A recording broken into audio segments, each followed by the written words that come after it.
Queridos e amados irmãos e ouvintes da Palavra de Deus, eu venho vos saudar com a mais perfeita e gloriosa paz do Senhor Jesus. Aqui quem vos sauda com a preciosa paz sou eu mesmo, seu irmão em Cristo, Cooperador N. E nessa oportunidade eu gostaria de falar um pouco sobre Gadara e também sobre o Gadareno, que todos já conhecem.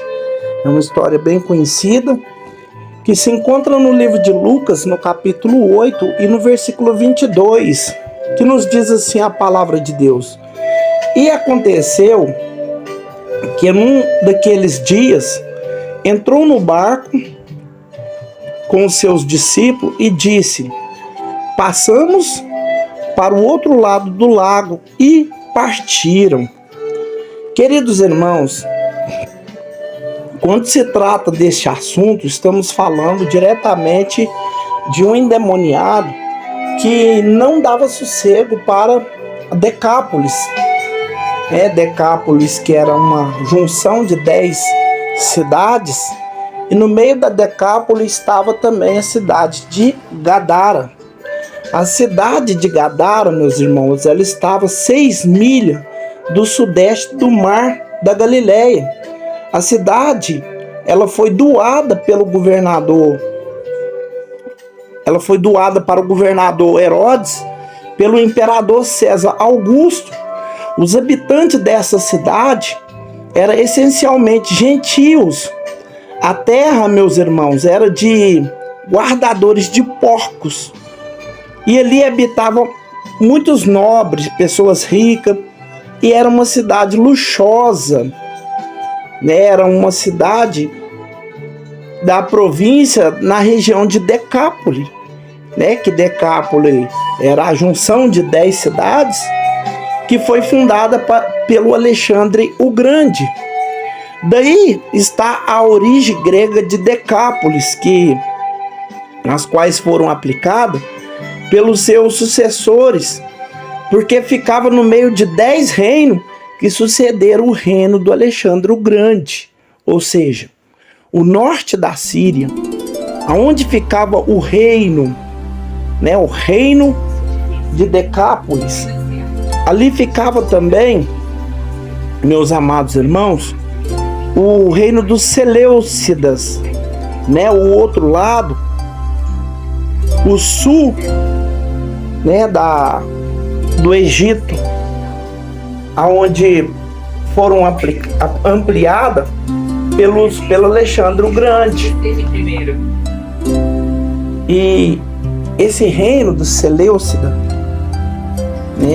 era o outro lado do sul no Egito, que ficava no reino do Ptolomeu, por ser uma cidade que ficava na fronteira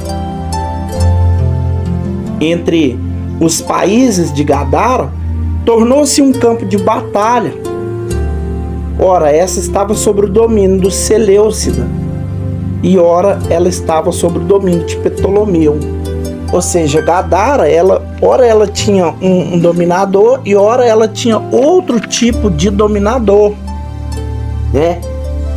E depois desta alternativa, dessa alteração, sobre o jugo dos Seleucidas, sobre o jugo do Ptolomeu, ocorreu uma revolta, e essa revolta é chamada Revolta dos Macabeus, que ficando agora Gadara sobre o jugo judaico. Depois desse período do domínio judaico, eles apoderaram-se de Decápolis, e aí passou a ser dominada pelos romanos, que impunha uma língua, um regime, um governo nas suas manifestações religiosas e também nas suas leis, que infiltrava ali uma nova cultura, E nesse período, meus irmãos, o domínio romano, ele dar-se uma nova revolta, dos judeus, na qual foi sufocando o governo daqueles que já estava ali nas 10 cidades, onde leva por nome Decápolis, né? Que foi dada ao rei Herodes. E começaram então a fazer uma obra faraônica, né? Em todas elas, em todas as 10 cidades. Depois desse período do governo de Herodes, o próprio César Augusto, ele toma o poder dessa região, e também ele era chamado de terra dos gadarenos, porque provavelmente pelo motivo de existir ali uma cidade menor chamada Gersara ou Gersarsa, né? E por isso Mateus chamou de Gadara, porque Marcos ele fala Gersarsa. Mas nesta última, que nos ajuda a entender a mensagem do texto, né, que foi o início da minha mensagem, em questão de Gadara, trata-se de uma curiosidade interessante sobre o nome de Gersarsa, porque Gersarsa ela vem do hebraico Gers. Gers significa expulsar ou tirar de dentro ou expelir. Isso reflete toda a conturbação da história que é associada no meio político, não só daquela cidade, como também das outras 9 cidades, porque todos entraram e saíram das forças que dispunha, que disputava o poder, que dispunha naquela região. E criou-se uma cultura ali de uma possessão, que era, portanto, uma cidade de Gadara, ou de Gersarsa, né? Que tem o nome de que desenvolve uma denúncia no tal estado de coisas a qual seja possessiva ou seja possessão, né? E uma dessas cidades acomodava-se com a invasão da possessão, né? E nessa cidade ocorreu um milagre extraordinário e também profético da parte do Senhor Jesus, porque ao expulsar ali, ou expulsar os demônios dali, de um habitante gadareno, né, que estava falido, que também chamado de endemoniado gadareno, né, que passamos a contar a história, né, que nós vamos entrar nela agora, sobre a cidade de Gadara, né, que ficava bem perto do mar. O lago ele estava fazendo fronteira com o mar da Galileia, né, e foi ali o local aonde Jesus desceu do barco, né, e um dos seus discípulos ele operou um grande milagre. Ele operou uma grande maravilha na vida desse escravizado, desse homem que estava debaixo desse jugo, né, que estava debaixo dessa casta de demônio. É bom lembrar que Jesus e os seus discípulos haviam enfrentado uma grande tempestade, um grande vendaval. Quando ele estava dirigindo para Gadara, obviamente estava um vendaval que era já ordem espiritual. Ali os demônios já estavam tentando travar a chegada de Jesus até Gadara, né? Pois do outro lado existia uma cidade denominada por seres malignos, né? Que tentaria de tudo para frustrar a chegada de Jesus lá. Existem 2 palavras que nos fazem entender aquela região que está dominada pela possessão demoníaca do outro lado. O termo do outro lado, ele parece fazer alusão de Citra, ou acha ao reino das trevas, né? Embora em nossa versão nós encontramos a palavra tempestade, nós nunca manuscrevemos um manuscrito original de um termo de um grande vendaval. Ora, a palavra vendaval, ou seja, vento, a palavra é uma palavra espiritual, é uma palavra espírito, né? Porque espírito no hebraico é ruach, ruach. E ruach nós sabemos que vem do espírito, ou seja, vento, né? Então, quer dizer, o problema era tão espiritual que vem um grande vendaval, ou seja, quando no aramaico rucha aparece rucha, são extremamente a mesma palavra, né? Que nos leva a entender que Satanás, juntamente com os seus demônios, estavam atuando ali através daqueles fortes ventos, né? Para que os cristãos, ou seja, para que Cristo não chegasse do outro lado da margem, né? Do lado mais próximo a Gadara, pois ali era o ninho deles, né? Ali seria o defeito revelado para Jesus, né? E um outro fato que nos mostra a situação espiritual daqueles habitantes é que quando Cristo chegou em Gadara, os endemoniados, né, lhe imploraram para que ele não fosse expulso da região. Os demônios ali, eles não queriam fazer retiragem dali, porque eles já estavam oprimindo os moradores dali, eles estavam tomando conta do local, eles estavam escravizando vida, né? E Jesus chegou. E a palavra nos fala em Marcos, no capítulo 5 e no versículo 10, que ameaçaram, rogaram-lhe que não enviasse para daquela província, para que não expulsasse ele daquela província. Eles queriam ficar ali, né? Os demônios, meus irmãos, eles interessam em determinadas regiões que tem uma denominação que dá vazão para eles. E isto é revelado no livro de Apocalipse, quando Jesus escreve para a cidade de Pérgamo, né? Jesus, ele, ao conversar com os pessoais de Pérgamo, ele conversa com a cidade de Pérgamo. E no capítulo 2, do versículo 13 de Apocalipse, Jesus fala assim: eu sei as tuas obras e aonde habita, que é onde está o trono de Satanás, e retém o meu nome, e não negaste a minha fé, ainda nos dias de Antipas, a minha fiel testemunha, na qual foi morto dentre vós, aonde Satanás habita.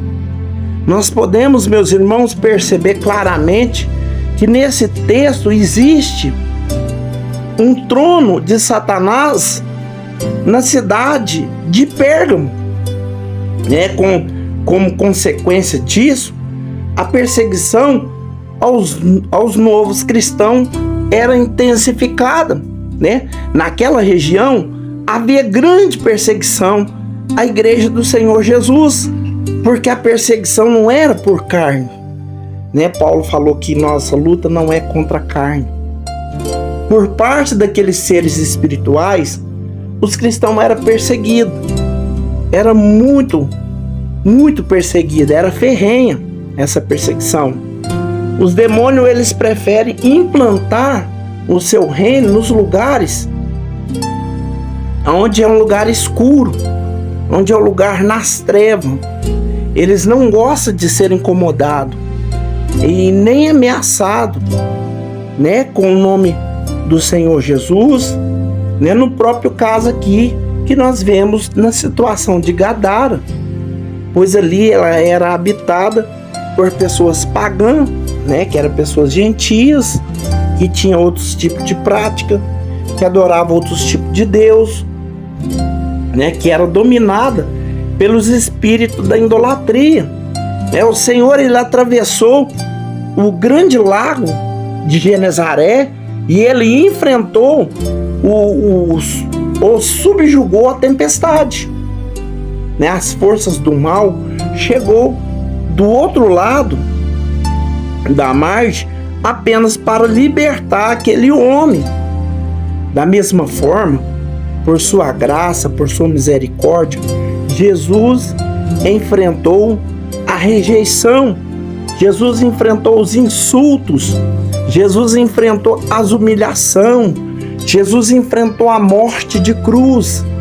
Jesus, ele condenou o príncipe deste mundo apenas para libertar você do caminho dos mortos, ou do caminho da morte, ou do caminho dos demônios, ou do caminho da possessão. A Bíblia nos fala, meus irmãos, em Lucas capítulo 8 e no versículo 27, que quando desceu para a terra, saiu-lhe encontro, vindo de uma cidade, um homem. Esse homem, ele disse, muito tempo estava ali, possesso de demônio. Já tinha muito tempo que ele estava oprimido naquele lugar, morando dentro do cemitério, se cortando, gritava a noite inteira, não dava sossego para os moradores, até porque Gadara estava entre as 10 cidades, ou seja, ela ficava no meio certo.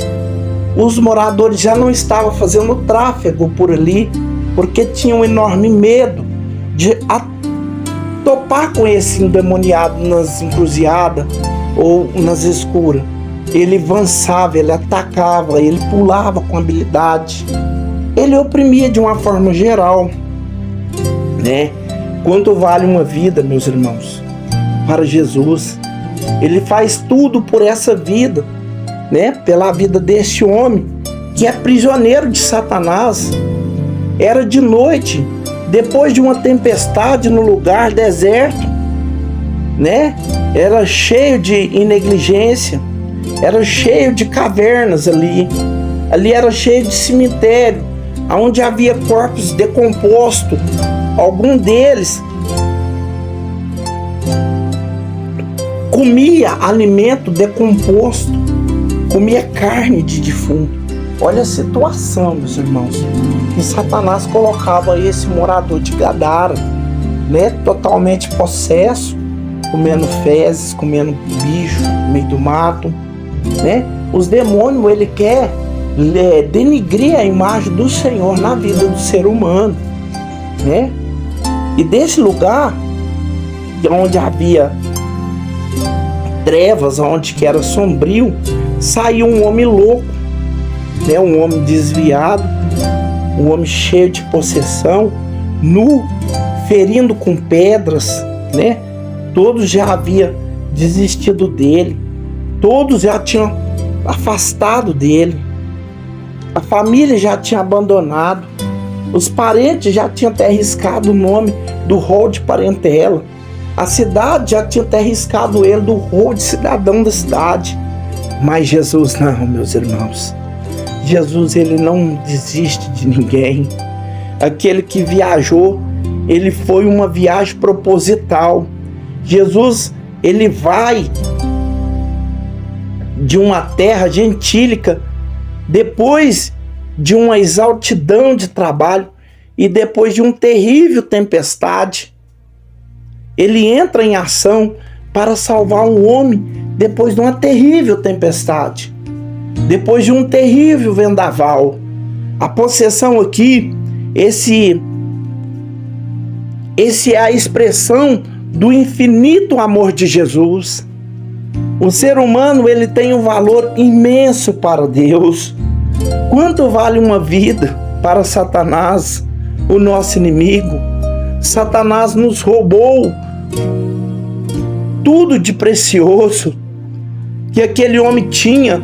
Ele rouba e ele roubou e ele rouba, e ele vai fazer isso desde que o mundo for mundo, né? Ele roubou daquele homem a família, ele roubou daquele homem a liberdade, ele roubou a sanidade mental daquele homem, ele roubou a liberdade, ele roubou a saúde física, a saúde mental, ele roubou a dignidade daquele homem, a paz daquele homem, ele roubou a decência. As condições desse homem, na qual Cristo foi libertar, era uma das mais adversas possível, o estado desses demônios, né, deixava esse homem num estágio de anonimato, né? Esse homem era um cidadão anônimo, era um cidadão que não era visado, que não era notório, que não era... E sim, ele era deplorável e ele era imundo. Ele vivia no cemitério, ele era tenebroso, ele nunca soube qualquer coisa sobre a família, sobre os familiares, né? O seu trauma e ferida vinha lhe acompanhando desde a adolescência, ou das suas possessões. Os maiores traumas e medos atuavam nele. Ninguém sabia, de todos que passava perto dele, conformava com a sua decência, que espalhava essas versões de cada vez mais alarmante, né, das suas forças, que os demônios colocavam ele forte, que nem cadeia conseguia prender ele, algemava ele, as prisões eram arrebentadas, colocava ele na cela, as grades eram quebradas, né? E às vezes preso, ele soltava toda vez que colocava na cadeia, não tinha como soltar. Então, a possessão ou o possessivo demoníaco aqui que nós podemos falar é uma condição em que certas pessoas estão sendo controladas por demônios, espíritos imundos. Quando eles entram realmente na vida dos seres humanos, isso é chamado de possessão demoníaca. E com frequência esses demônios eles preferem a se esconder para que possa exercer controle sem a posição que possui os poderes sobrenaturais. Eles exibem esses poderes através de suas vítimas, que aqui no caso é um endemoniado morador de Gadara, né? E a Bíblia nos fala em Apocalipse capítulo 16 e no versículo 14, porque são espíritos de demônios que fazem prodígio, nas quais vão ao encontro dos reis de todo o mundo, para que se agrega, ou para os agregados, para batalhar, para uma batalha naquele grande dia do Todo-Poderoso. Meus irmãos e amados ouvintes, os demônios são espíritos desencarnados, eles não têm corpo, e por isso eles estão sempre procurando um corpo para morar. Esses seres procuram lugar nos corpos das pessoas para fazerem habitação, a fim de controlar os pensamentos, a fim de controlar as ações, a fim de levar as pessoas nas mais diversas famas ou até mesmo destruição. A Bíblia nos aponta no livro de Marcos, no capítulo 9, do versículo 17 até o 22, que uma multidão respondeu e disse: mestre, você trouxe meu filho, ou seja, mestre, eu trouxe-te o meu filho que tem um espírito mudo, e este, aonde quer que eu ponha, ele espedaça, ele espuma, ele range os dentes, ele vai sacando. E trouxeram-lhe então, e ele viu logo o espírito, e ele agitou, né, com violência, e caindo, o endemoniado por terra, envolvia-se e espumando, e perguntando ao pai, o pai dele, quanto tempo? Jesus perguntou ao pai dele, quanto tempo que sucede isso? E o pai dele disse, desde a infância. Muitas vezes ele lança no fogo, muitas vezes ele se lança na água para se destruir. Mas tem compaixão de nós, nos ajude, né? Um pai desesperado pedindo Jesus que tirasse do corpo do filho, que desde a infância tinha um espírito possessivo, que fazia ele espumar a boca, que fazia ele subir nas árvores, que fazia ele quebrar as coisas dentro de casa, que fazia coisas, meus irmãos, com esse rapaz, que denegria não só a imagem do rapaz, mas também da família na região onde ele morava, né? E eles, sabendo que Jesus estava passando, eles foram pedir Jesus ali que curasse esse moço, que libertasse ele dessa força possessiva, né? Lembra-me de uma experiência muito triste, né, que aconteceu na Bíblia Sagrada também, né, que quando o espírito mal, ele pegou Davi num dia mal, né, e a Bíblia fala que ele inspirou a Davi a marcar o povo de Israel, porque o povo de Israel, ele saiu do Egito com mãos divinas, né? Eles desceram na faixa de 70 pessoas para o Egito através de Jacó, né? Jacó levou seus descendentes 70 para o Egito, até aí nós podíamos contar, né? Mas depois, quando eles saem de lá, eles saem numerosos, né? Deus fala para Abraão, fala assim: Abraão, conta as estrelas do céu. Abraão não consegue, e ele vira e fala assim: esses serão os seus filhos, ou seja, a nação de Israel. Então Davi, ele resolve, se não me falha a memória, em 2 Crônicas 20, a marcar o povo. E ele manda Joabe sair contando o povo e marcando o povo. E Joabe falou: Senhor, isso não é coisa boa não. Não são eles todo o povo de Deus? Não são eles todos escolhidos pelo Senhor? Davi falou: não, mas vai e marca. Deus não aprovou isso, porque aquela atitude que estava tomando Davi não era de Deus. Era algo que vinha da inspiração do mal. E por causa daquilo, meus irmãos, um anjo de Deus se manifestou e começou a matar as pessoas que eles estavam marcando, né? E na hora que Davi viu ali que era coisa de Deus mesmo, que estava reagindo, Davi vai e pediu misericórdia, porque o profeta Gad chega para ele e fala: olha, você tem 3 opções. Ou você fica na mão de um homem e morre, ou você fica 3 meses de fome, passando fome no seu país, ou você cai na mão de Deus para que Deus possa cobrar isso aí que você fez. Aí Davi fala: eu prefiro cair na mão de Deus, porque Deus tem misericórdia e o homem não. Então, meus irmãos, muitas das vezes nós vemos pessoas possessivas, nós vemos pessoas tomadas pelas forças do mal, se bebedando, se drogando, se prostituindo, né, dando trabalho para a família. E a gente às vezes fica fazendo julgamento, né, as pessoas presas, né, e a gente sabemos que essa força, muitas das vezes, é a força demoníaca que toma posse daquela vida para escandalizar o corpo daquele homem, para tirar a aparência de Deus do corpo daquela moça, daquele rapaz, né? E Jesus, ele veio para poder nos libertar. Jesus, ele veio para nos tirar desse quadro caótico.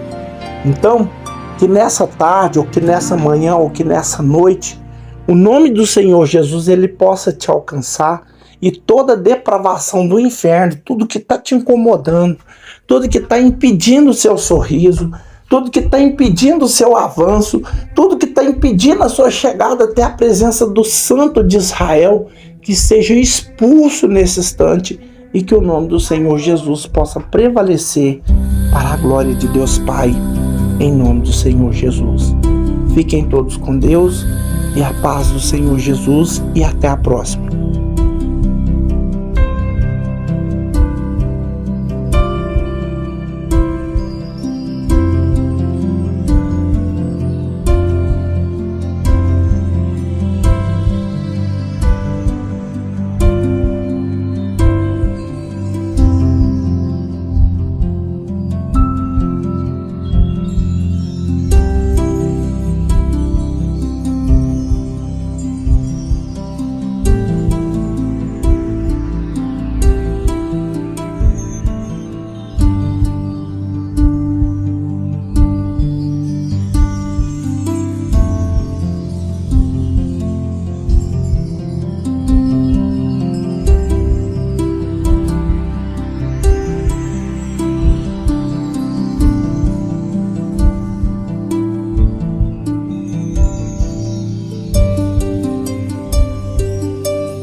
contra ti, mas há perdão em ti, ó Deus. Por graça, Senhor, perdoe a mim. Um coração contrito eu sei que não rejeitarás. Oh, por graça, Senhor, perdoe a mim.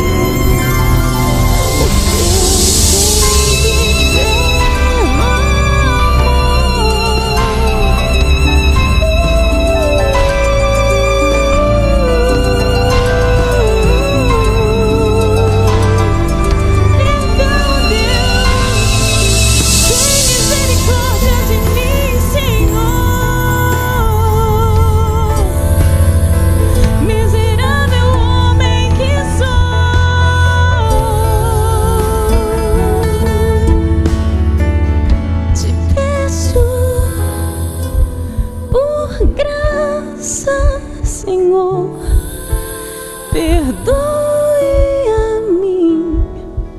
Um coração contrito eu sei que não rejeitarás.